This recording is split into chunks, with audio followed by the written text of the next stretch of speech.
फेरा फारी दोनों से रंग सो खेलम होली में बानी तैयार रे।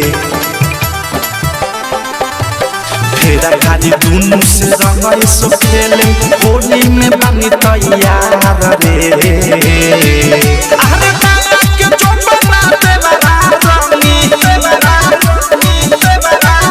अरे बाया के चोपना देवरा रंगी बाया के रंगी भतार रे। अरे बाया के चोपना देवरा रंगी बाया के रंगी भतार रे।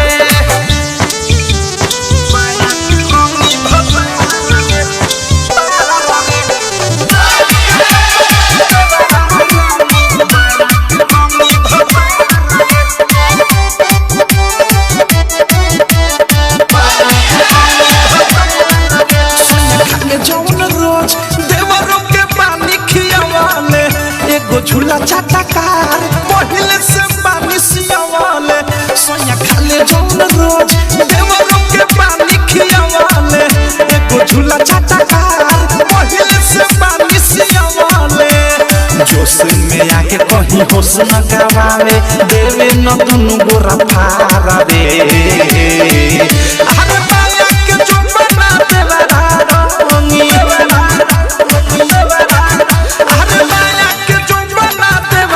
रंगी बाया के रंगी भतार रे।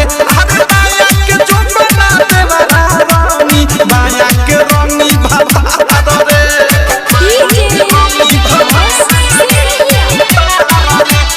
डायमंड रिकॉर्डिंग स्टूडियो छोड़ना।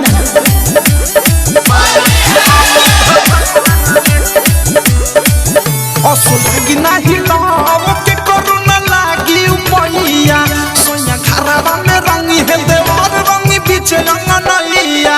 असुलगी नाही लाव के कोरोना लागी उपैया सोया घरवा में रंगी है देवर रंगी पीछे अंगनैया। अवध से प्रेमी राइटर थारू अनुराग सुबोध से प्यार रे। बाया के जो बना पद सहारंगी है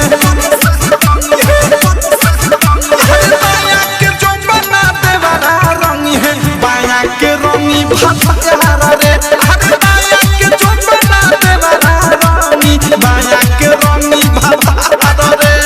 फेरा फारी दोनों से रंग सो खेलम होली में बानी तैयार रे। अरे बाया के जो बना देवरा रंगी अरे बाया के जो बना देवरा रंगी बाया के रंगी भतार रे। अरे बाया के जो बना देवरा रंगी बाया के रंगी भतार रे। आरसीएम म्यूजिक न्यू ऐप अभी डाउनलोड कीजिए हमारे गूगल प्ले स्टोर से और पाए भोजपुरी लोकगीतों का एक से बढ़कर एक ऑडियो वीडियो सॉन्ग बिल्कुल मुफ्त।